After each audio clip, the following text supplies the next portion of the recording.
morning to all, and thank you very much for being here with us. Thank you for joining us at the University of Kurdistan, Hawler, and thank you for being part of this conference titled The Iraqi Kurdistan Region, Unity and Constitution. We look forward to have productive discussions and definitely fruitful outcomes here today. So again, thank you very much. We're privileged. It's a great honor for us. I'll now, if you may allow me to deliver my speech in Kurdish, and there'll be translation. Rezdar Nechirvan Barzani, Saroki Haremi Kurdistan. Rezdar Masroor Barzani, Saroki Hukmati Haremi Kurdistan. Rezdar Dr. Rewaz, Faiq Saroki Parlamani Kurdistan.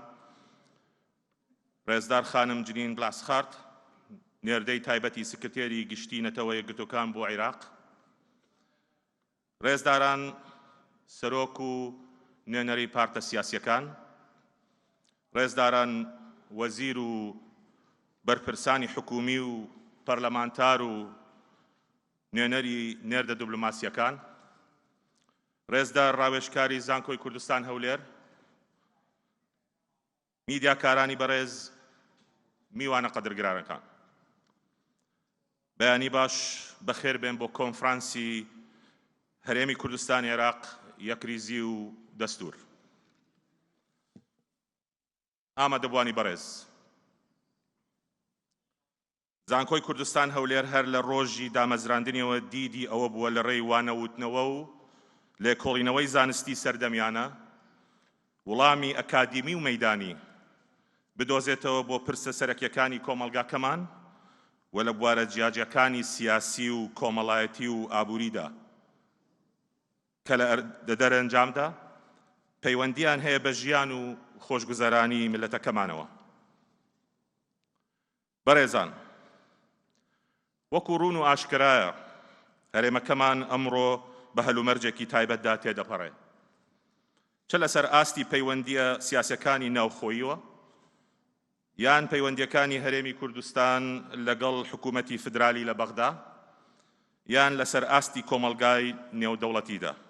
بۆیە لەم ڕوانگەیەوە سەنتەری لێکۆڵینەوەی هەرێمی و نێودەوڵەتی سەر بە زانکۆکەمان بە ئەرکێکی ئەکادیمی و نیشتیمانی زانی کە بیر لە دۆزینەوەی چوارچێوەیە بکاتەوە بۆ پێشنیازکردنی ڕێگەچارەیەکی گونجاو بۆ ئەم قۆناغەی هەرێمی کوردستان.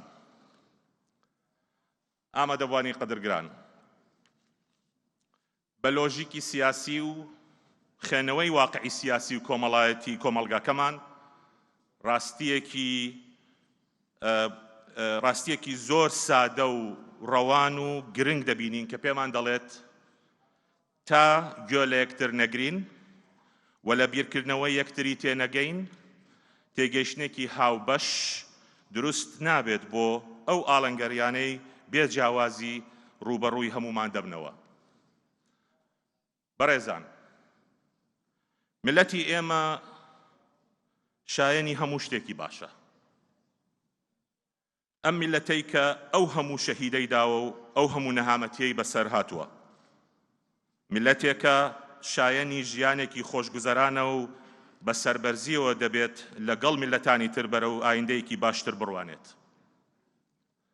بۆیە بۆ ئەوەی بگەینە ئەم ئەنجامە پێویستمان بە تێگەیشتنێکی دەستە جەمعی هاوبەشە لە چوارچێوەی گرێبەستێک کە زۆر بابەتیانە دابڕێژرێت، واتە ئەو دەستورەیە کە هەمومان لەسەری کۆک بین و بوونی دەستور مافێکی هەرێمی کوردستانە بە پێی مادەی 120 دەستوری عێراقی کە دەڵێ بە عەرەبی كوتينغ يقوم الإقليم بوضع دستور له يحدد هيكل سلطات الإقليم وصلاحياته وآليات ممارسة تلك الصلاحيات على أن لا يتعارض مع هذا الدستور. واتهبوني دستور بو هەرێمی کوردستان مافێکی دەستوریە، بەڵام بۆ ئەوەی ئەم دەستورە کارا بێت و کاریگەر بێت دەبێت یەکەم جار تەبا و یەکریز بین لەسەر هەندێک بنەما. ڕێزداران، ئەمڕۆ زانکۆی کوردستان هەولێر بە پێویستی دەزانێت سەکۆیەکی ئەکادیمی ئازاد و بەرپرسانە فراهەم بکات بۆ ئەو لە یەکتێگەیشتنەی نێوان دنیای ئەکادیمیا و دنیای پراکتیزەکردنی تیۆرەکانی سیاسەت و یاسا و ئابووری تاوەکو بتوانین ڕێخۆشکەر بین بۆ تێگەیشتێکی ڕاست و دروست بۆ ئایندەی گەلەکەمان کە لە ناوەڕۆکی دەستورێکی سەردەمیانەدا خۆی بگرێتەوە. هەر لەم تێگەیشتنەوە بوو بیرۆکەی ئەنجامدانی ئەم کۆنفرانسە سەری هەڵدا. بەڕێزان، ئێمە لە زانکۆی کوردستان هەولێر باوەڕمان وایە تا پەیوەندیەکانمان فراوانتر بێت لەگەڵ دام و دەستگاکانی تری کۆمەڵگاکەمان تا باشتر دەتوانین پەیامەکەمان بگەینین. هەر لەبەر ئەمە پێمان باش بوو زانکۆکانی تری کوردستان و هەروەهای ڕێکخراوە حکومی و ناحکومیەکان و میدیا و کۆمەڵگای مەدەنی بەگشتی بەشداری پێ بکەین لەم کۆنفرانسەدا. بۆیە لێرە بە دەرفەتی دەزانم سوپاسی هەموو ئەو بەڕێزانە بکەم کە ڕەزامەندیان فەرموو بەشدار بن لە ئەنجامدان و دەوڵەمەندکردنی ئەم کۆنفرانسە. هەروەها بە ئەرکی دەزانم سوپاسی یەک بە یەکەی ئەو بەڕێزانە بکەم کە بێوچان وەکو تیم کاریان کرد بۆ سەرخستنی ئەم کۆنفرانسە، چ لە ڕووی ڕێکخستنەوە و چ لە ڕووی لۆجستیەوە. سەرکەوتن بۆ گشتلاو بۆ کۆنفرانسەکەمان و سەرکەوتن بۆ کوردستان دەخوازم. زۆر سپاس.